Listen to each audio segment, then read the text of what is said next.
José. Ok, muito boa noite. Antes de dar o passo seguinte, gostaria de felicitar as mulheres pela passagem do Dia Internacional da Mulher. Minhas felicitações a todas as mulheres presentes e a todas as mulheres moçambicanas, brasileiras, mulheres de todo o mundo. Em seguida, vou fazer a apresentação do professor Frederico Monnier. Vou apresentar alguns dados, porque ele vai ser o nosso primeiro palestrante. Frederico Monnier é geógrafo, é doutorado em Geografia pela Universidade de Paris III, é professor associado do Departamento de Geografia e do Programa de Pós-Graduação em Geografia PGG da Universidade Federal do Rio de Janeiro, é professor visitante da Escola Doutoral em Geografia na Faculdade de Ciências da Terra e Ambiente da Universidade Pedagógica de Maputo, aqui em Moçambique, e é coordenador-geral e pesquisador no Grupo de Estudos e Pesquisas de Espaços e Sociedades na África Subsaariana. Neste grupo aqui, que se designa Geoáfrica. Como área de interesse, ele trabalha nas seguintes linhas de pesquisa: recursos, atores e espaços de desenvolvimento na África Subsaariana, conflitos e sistemas regionais de crise na África Subsaariana. O professor Frederico Monnier vai centrar a sua apresentação, sobretudo em aspectos de natureza geográfica, aspectos gerais da natureza geográfica, enquanto um outro palestrante que eu iria apresentar a seguir irá dedicar-se a outros aspectos associados à pandemia. Portanto, para esta sessão de hoje, o tema proposto, como parece evidente e é de conhecimento de todos, é o coronavírus na África Subsaariana, uma leitura geográfica. Este é o tema grande, o chapéu grande da nossa reflexão. Professor Frederico Monnier, a palavra é sua. Muito obrigado, professor José. Então, vou começar logo minha apresentação, intitulada Coronavírus na África Subsaariana, uma leitura geográfica.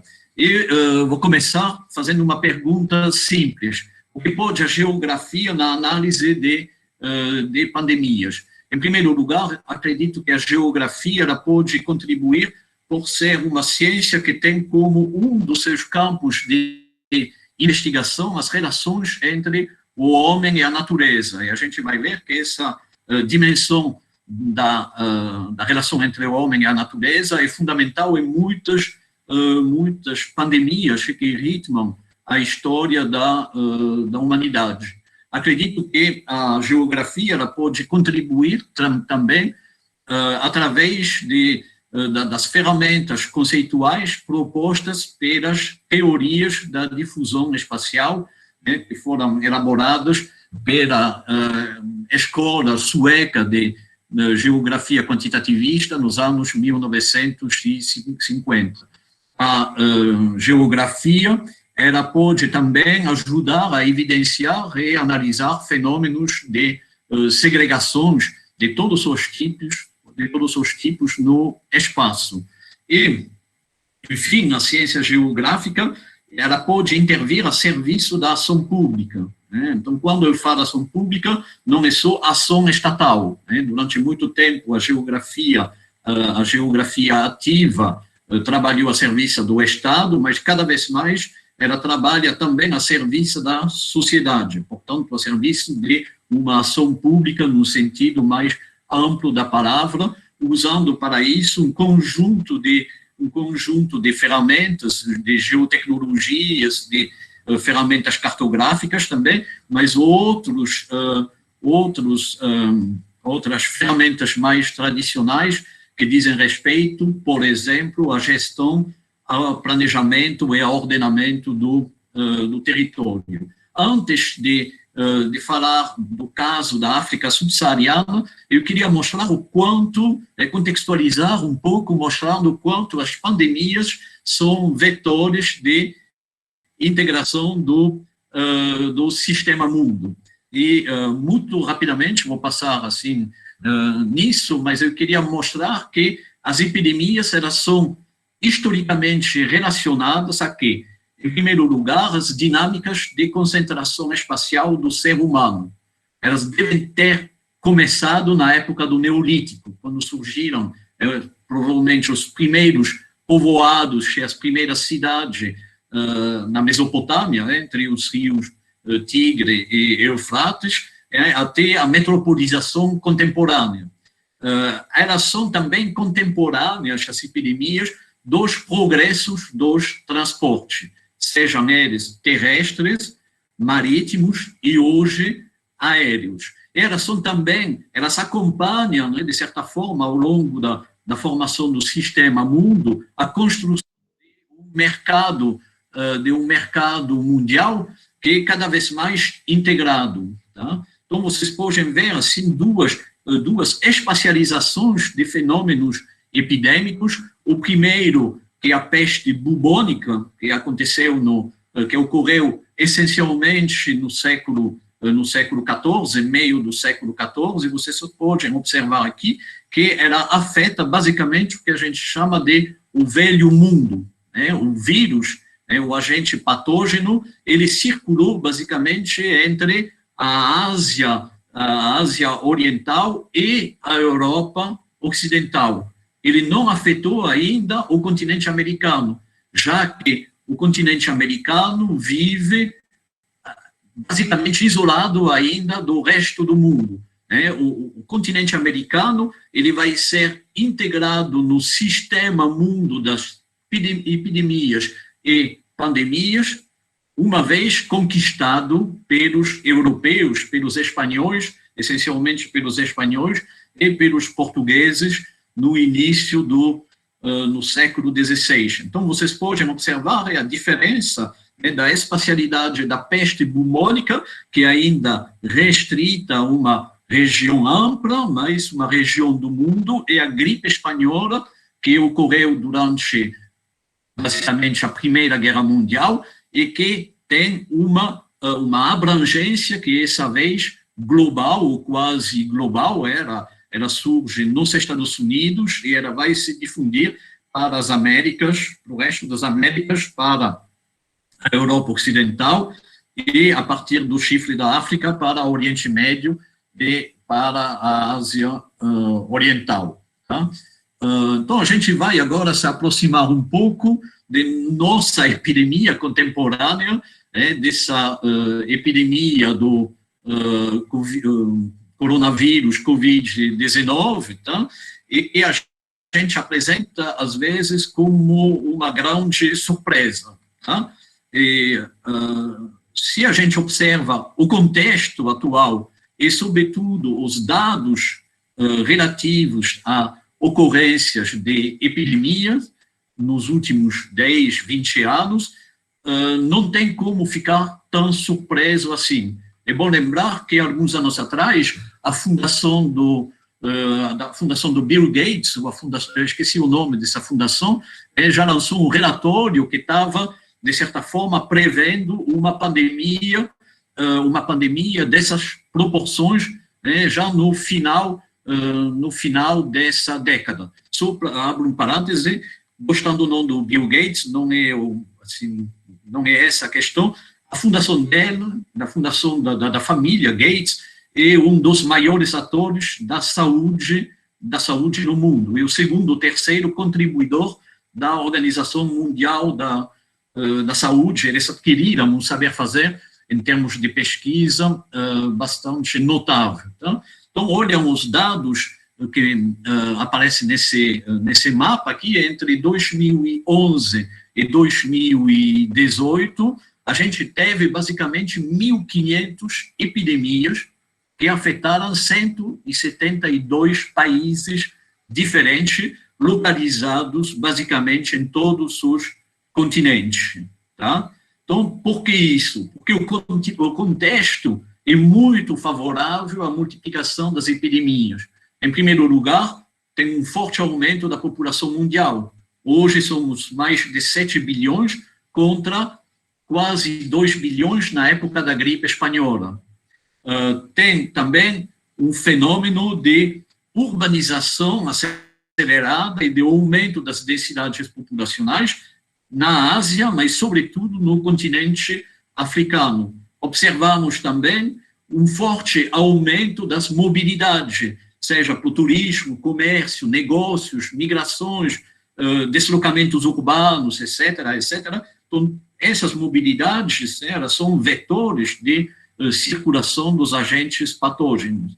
Observamos, enfim, isso me parece importante, eu falei da relação entre o homem e a natureza, e observamos uma multiplicação das zonas de contato entre a vida animal e a vida humana. Tem uma lógica de destruição do habitat da vida selvagem através de fronteiras agrícolas, da caça, de fronteiras de mineração, e que aumentam o risco de transmissão das doenças entre os animais e os humanos. Eu fiquei um pouco surpreso, assim, quando eu pesquisei dados a respeito, eu encontrei esse dado: 60% das doenças infecciosas são de origem animal, sejam dengue, malária, AIDS, sarampo, ébola, SARS, etc., etc. E, enfim, em muitos países e regiões do mundo, os conflitos são também elementos, os conflitos, instabilidade geopolítica, facilitam, de certa forma, a circulação dos vírus.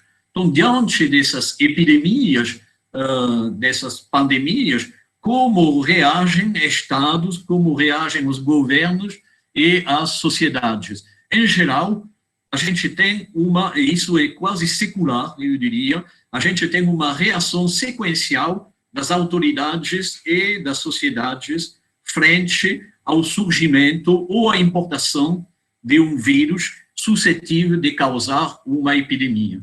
Tá? Essa sequência costuma, assim, abranger historicamente, a gente pode observar ela historicamente em muitas regiões do mundo. O primeiro momento é caracterizado pela negação ou a minimização da gravidade do risco sanitário.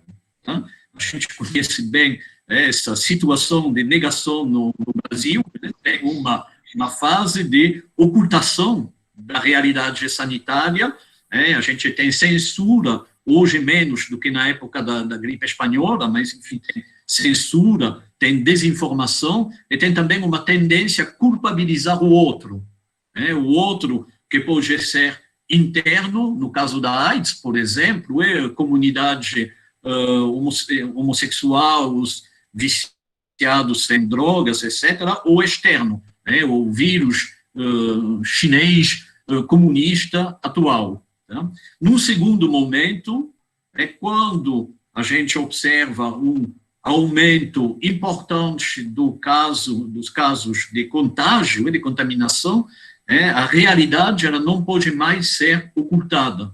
Então, a gente vai observar uma tendência ao reconhecimento público da gravidade da epidemia e a adoção das primeiras medidas. Tá? E essas primeiras medidas, elas visam, num terceiro momento, a bloquear ou a limitar a difusão do contágio através do isolamento físico, das restrições da circulação, de campanhas de sensibilização, e tem também uma fase essa muito mais complexa, que visa a adaptar o sistema de saúde ao estágio pandêmico. Tá?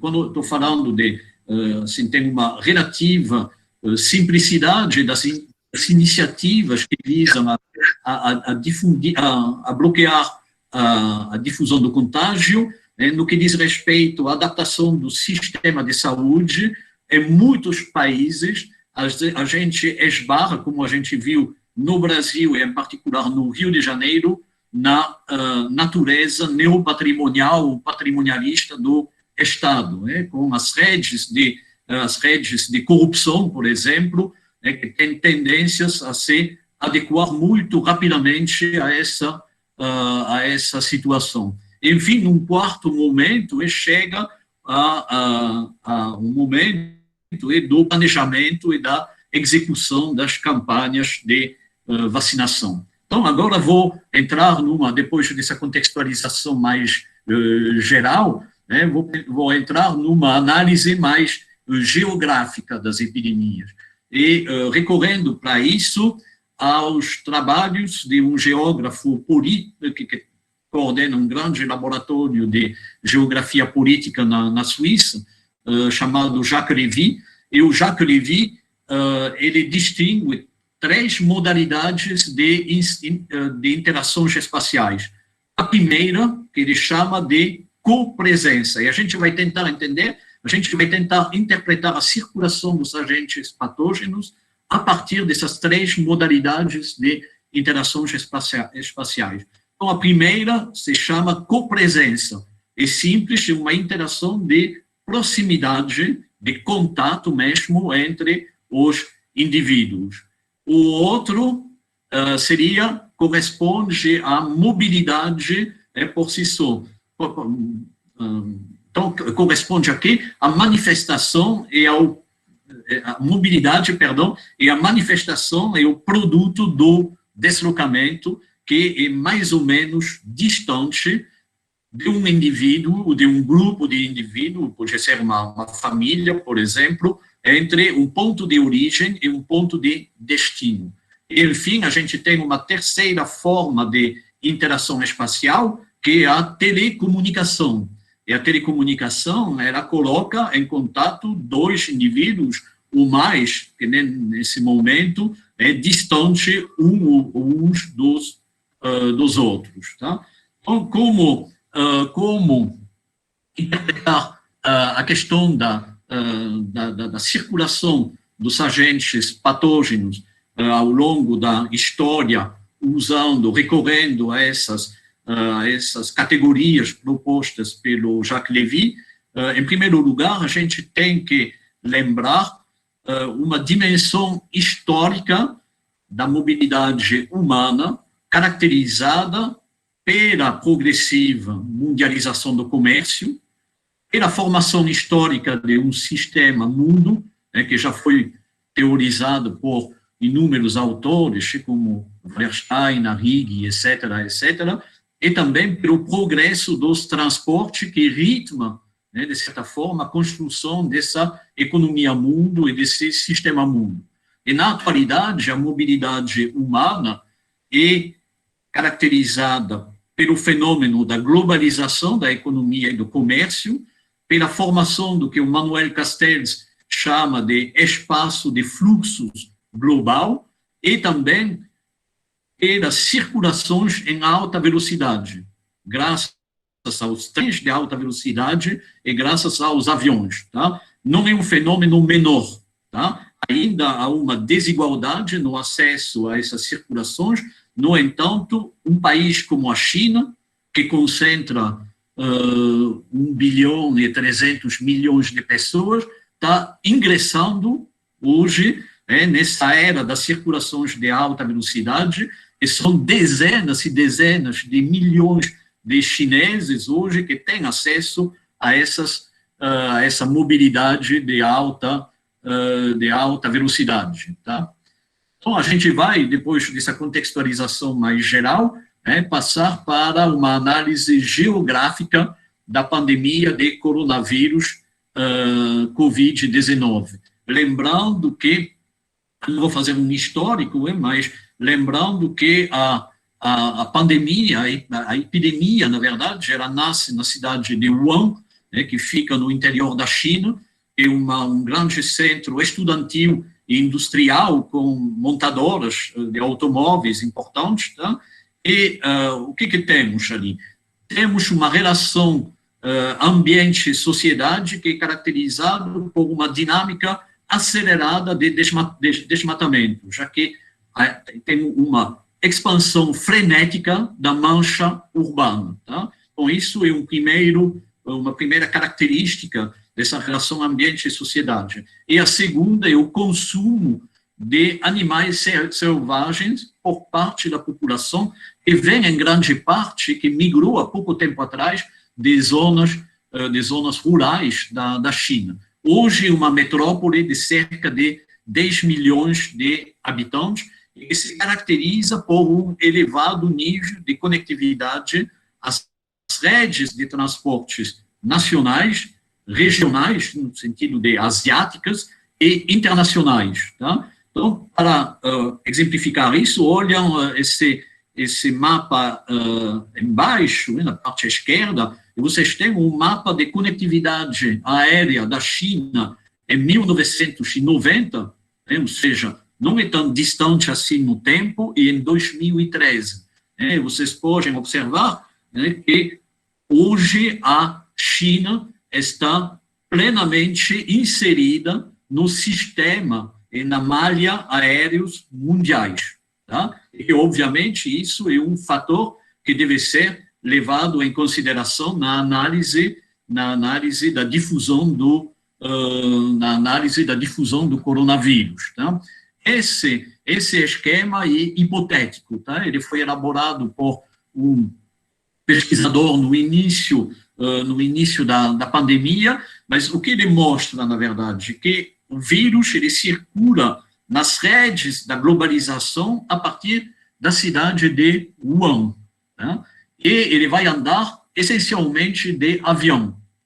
Então, no centro desse esquema, vocês têm o aeroporto internacional de Wuhan, né? Que é conectado a alguns aeroportos internacionais, obviamente, da China, e alguns aeroportos internacionais da Ásia do Leste e do Sudeste, Singapura, Jakarta, Mumbai, etc., etc. No que diz respeito às conexões com o resto do mundo, elas são relativamente limitadas. Vocês podem observar que com a Europa, por exemplo, só tem 2 conexões diretas para Frankfurt e para Paris, respectivamente na Alemanha e na França.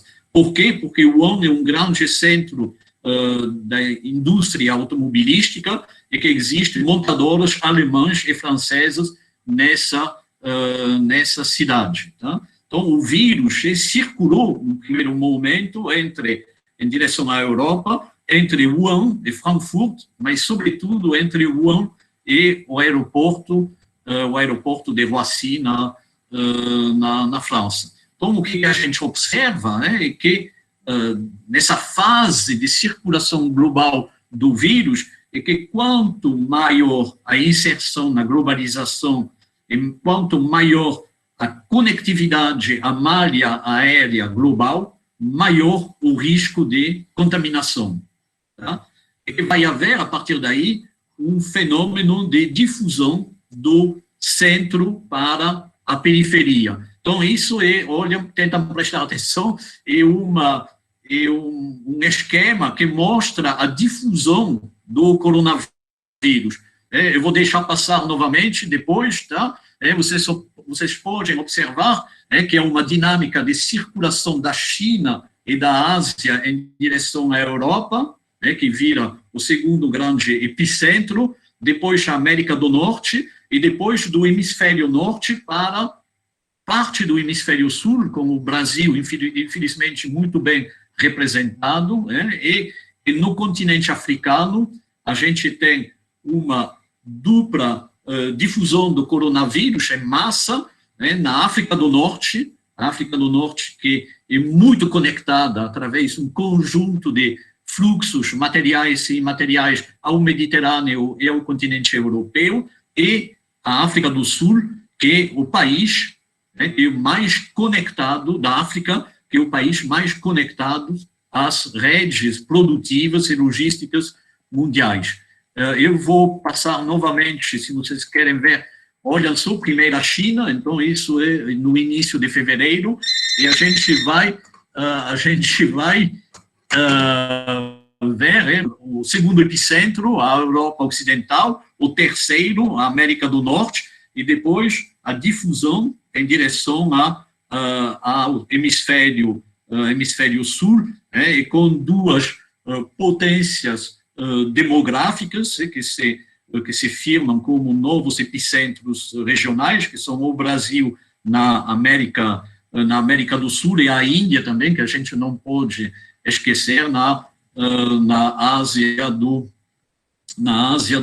Sul. Tá?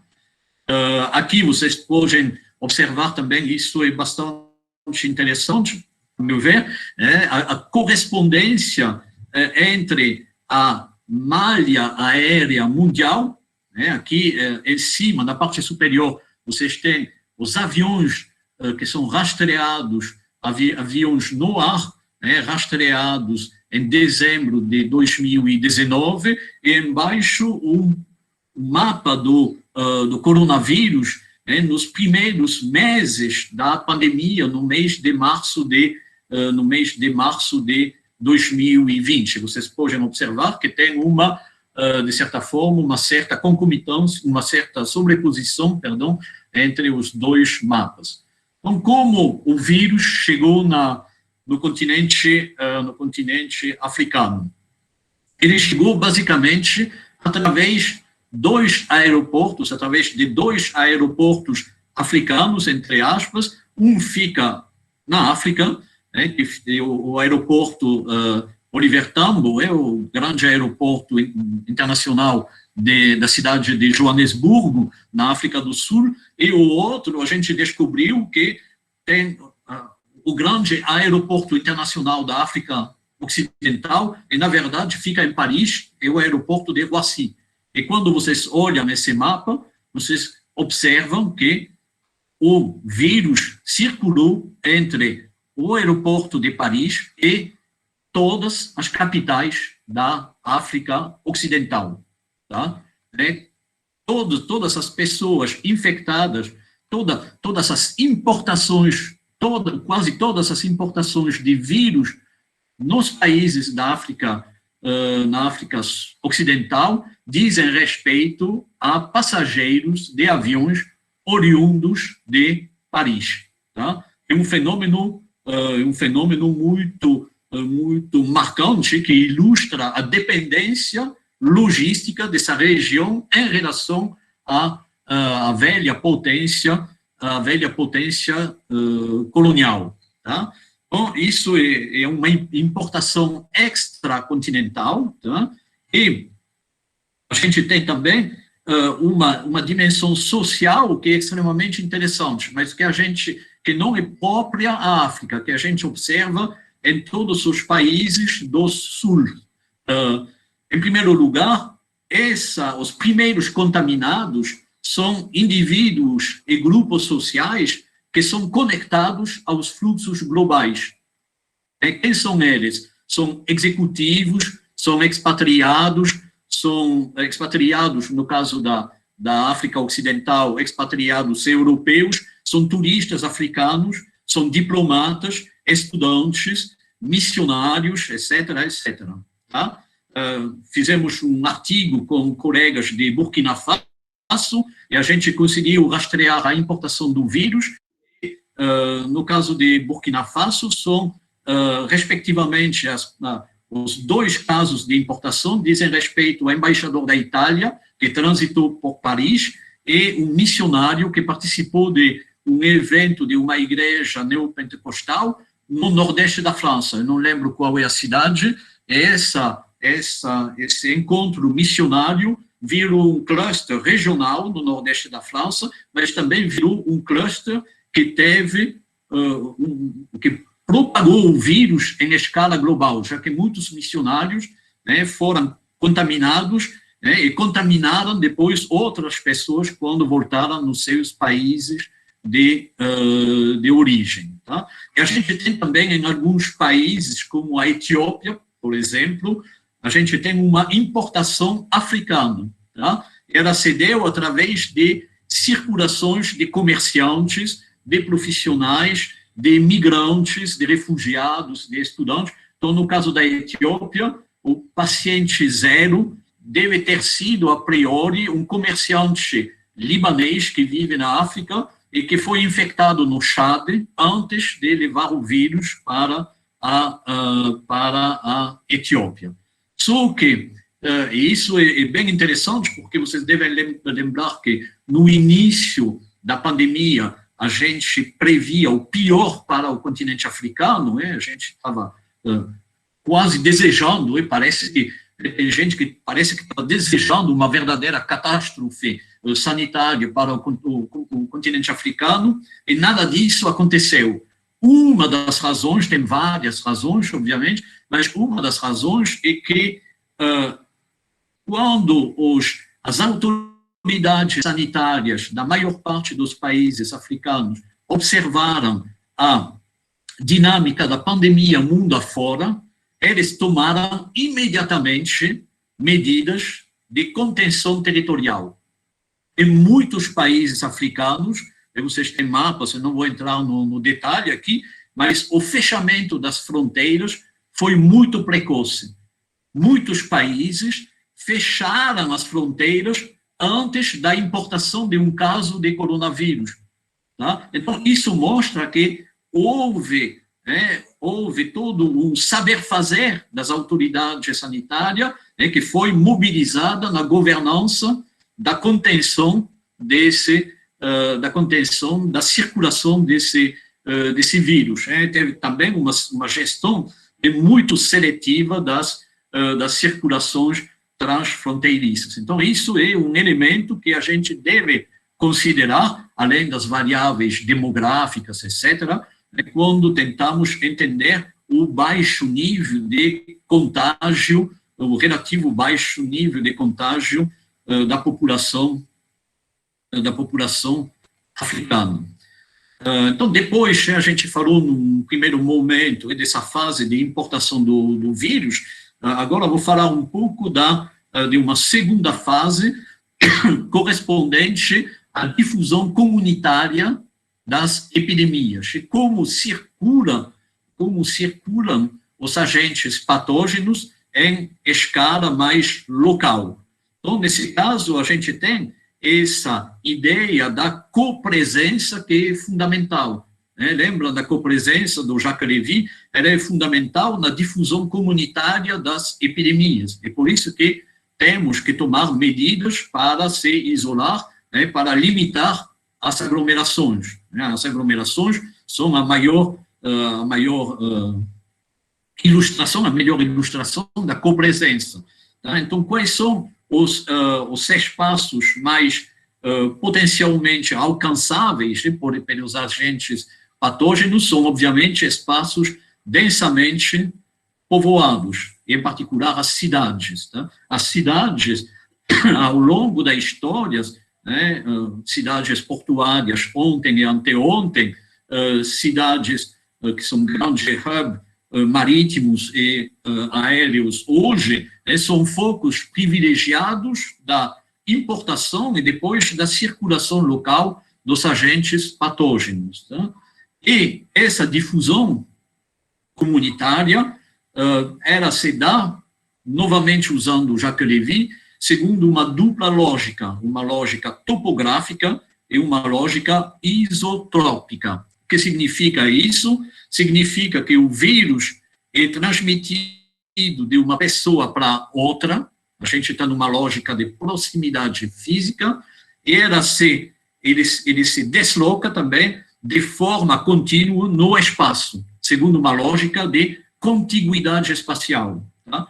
É uma linguagem muito geográfica, mas, enfim, em consequência disso, o que a gente observa é simples, é que o lugar próximo do foco inicial é quase sempre, não sempre, mas quase sempre afetado antes de lugares distantes. Tá? E lugares equidistantes do ponto de partida da epidemia podem ser contaminados ao mesmo tempo. Então, vou mostrar isso com mapas. É um mapa que a gente tinha feito com colegas de Ouagadougou, no Burkina Faso, e sobre a difusão do vírus na rede urbana burkinabé, de Burkina Faso. E o que a gente observa é bem simples. Em primeiro lugar, tem um padrão clássico de distribuição espacial do vírus. o número de casos é relativo ao tamanho da cidade. Isso é bem simples e a gente observa em muitos países do mundo. Mas tem também outro elemento que tem que ser considerado, é a situação da cidade na malha circulatória. Tá? A gente pegou o exemplo de Bobo-Dioulasso, que é a segunda maior cidade de Burkina Faso, mas é também um lugar central na economia regional das trocas entre a capital de Burkina Faso e países vizinhos como o Mali, Costa do Marfim, etc., etc. Né? A Bobo-Dioulasso, ela é conectada a esse país via estradas e via ferrovias. Então, é, ao mesmo tempo, um lugar onde há uma forte potencialidade de difusão comunitária, mas também de exportação do vírus para os países vizinhos. E vou pegar mais um exemplo, que é o caso de Moçambique, que quase todo mundo conhece aqui. Então, em Moçambique, a gente tem uma situação extremamente interessante do ponto de vista da análise geográfica. O primeiro epicentro da epidemia foi o lugar, a priori, entre aspas, mais isolado do país, que é seu extremo norte. Tá? É um distrito, né, de Cabo Delgado, né, que é caracterizado pela construção de uma base logística da companhia francesa Total, que vai explorar o gás natural nessa região. Tá? Então, a gente tem uma característica bem interessante, que essa região ela é relativamente isolada em relação ao resto de Moçambique, mas ela é muito conectada às redes da cadeia óleo e gás mundial. Há uma circulação de executivos, engenheiros, técnicos entre a França, a Itália, os Estados Unidos, a África do Sul, e esse canto de Moçambique, esse canto superior de Moçambique, que a gente imagina isolado do tudo, né, desconectado. Não é, mas então as ocorrências de coronavírus, elas ficaram durante um bom momento restrita a essa base da Total. É interessante porque essa base da Total é um verdadeiro enclave.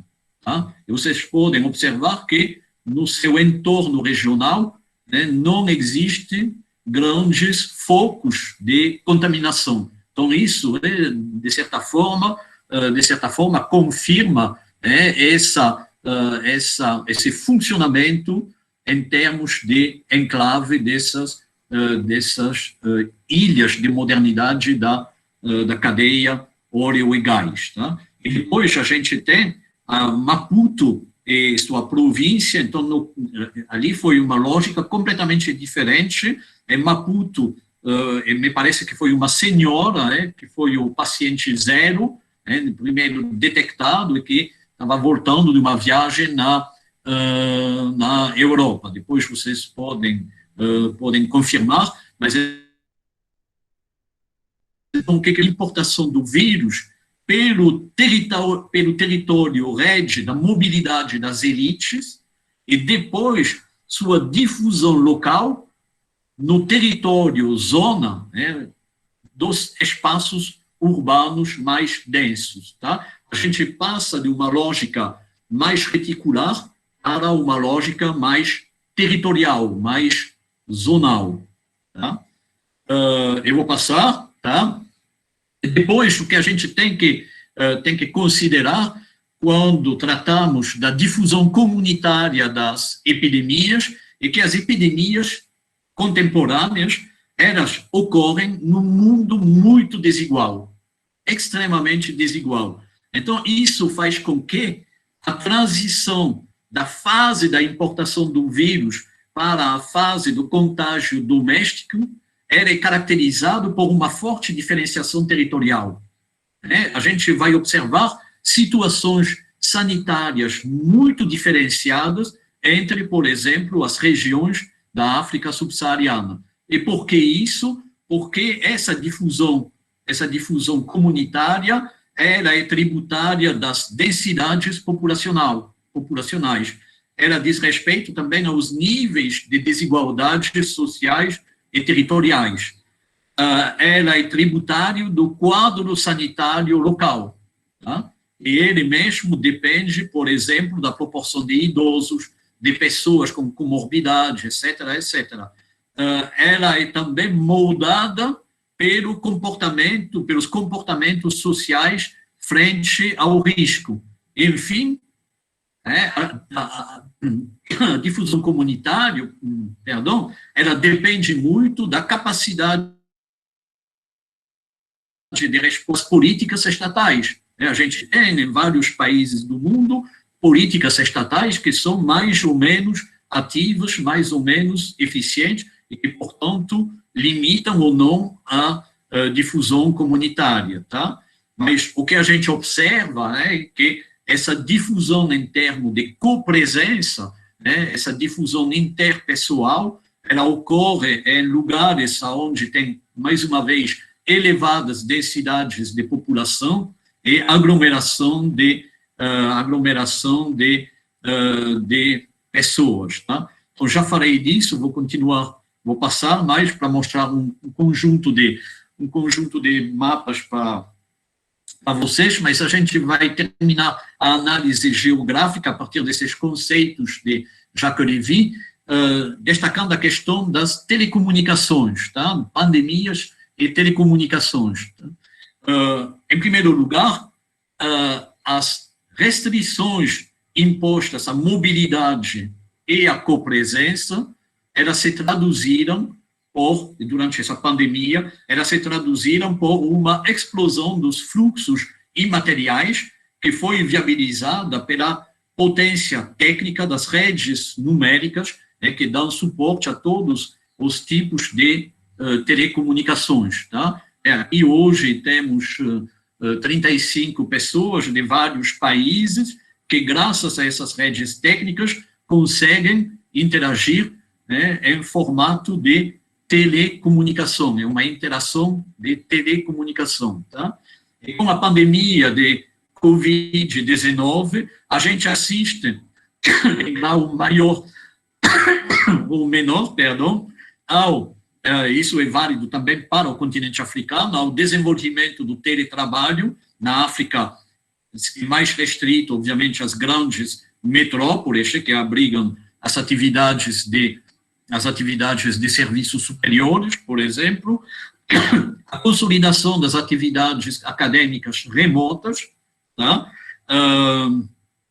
As atividades científicas também, tem algo que eu acho muito interessante de ver como se constituíram redes de pesquisa especializados no coronavírus, articulando 5, 6, 7 centros de pesquisas de países africanos diferentes. O que observamos também é uma expansão do comércio eletrônico, novas formas de consumo de produtos culturais, que se dá à distância. O famoso Festival de Marabenta, esse ano, de Maputo, ocorreu, por exemplo, à distância, e dava para assistir no seu Facebook, a partir do Rio de Janeiro ou de qualquer outro lugar do mundo, tá?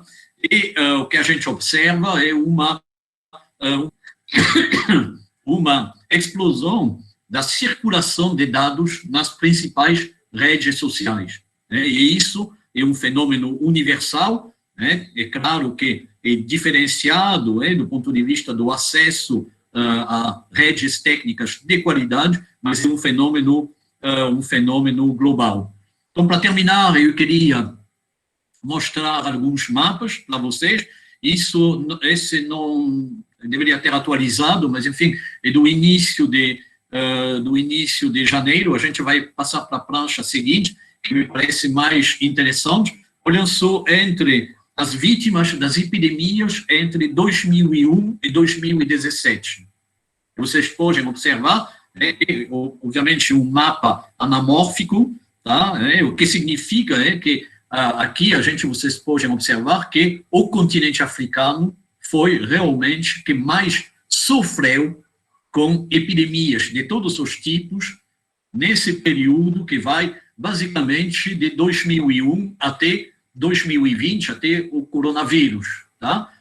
Quando vocês observam agora o mapa do coronavírus e do Covid-19, perdão, em meados da pandemia, agora, mês de junho de 2020 e o início de 2021, vocês observam que há realmente uma nova geografia das pandemias, que a pandemia atual afeta, do ponto de vista sanitário, ela afeta a África de forma relativamente branda em relação a epidemias de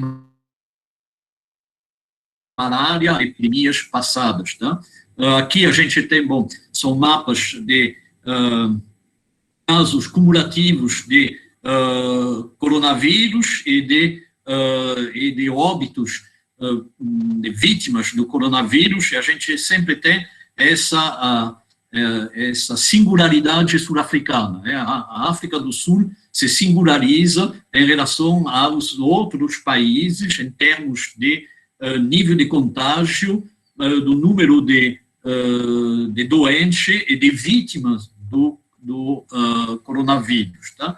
Mas o que podemos observar é que em um ano de pandemia, a gente teve cerca de 3,7 milhões de casos de contágio e aproximadamente 100 mil óbitos registrados no continente africano. Tá? E um continente que abriga cerca de 15% da população mundial, mas que, por enquanto, é responsável por somente, entre aspas, 4,4% das vítimas da pandemia. Eu vou passar aqui também, para terminar, com dois slides sobre alguns dos impactos da pandemia na África subsaariana. Tá? Assim, o que a gente observa é que, por enquanto, os impactos sanitários são relativamente limitados. Tá? Mas que, por outro lado, os impactos socioeconômicos são extremamente severos. Isso é provavelmente a grande característica da pandemia na África. Tá? Pouco estrago, mais uma vez, entre aspas, pouco estrago sanitário e muito estrago socioeconômico. Por quê? Porque a África subsaariana vai sofrer muito dos efeitos da recessão mundial, vai sofrer muito da crise, já sofre da crise do turismo, em países como a África do Sul, como Quênia, etc.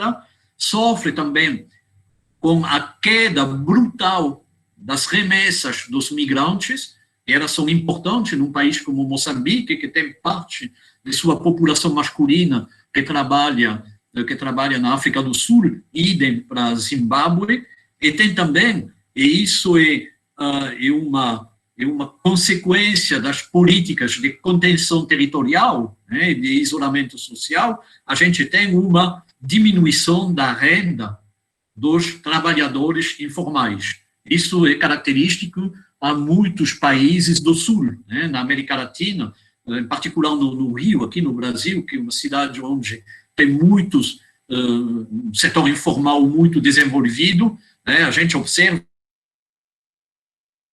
uma diminuição da renda das pessoas. No entanto, a gente vai terminar mais assim com uma nota um pouco positiva, vamos dizer. O que a gente observa é uma capacidade de gestão da pandemia. Tá? A gente não pode falar a mesma coisa em países considerados mais avançados. Tá? Uma capacidade de gestão da pandemia que vem certamente de todo um saber-fazer herdados das epidemias passadas.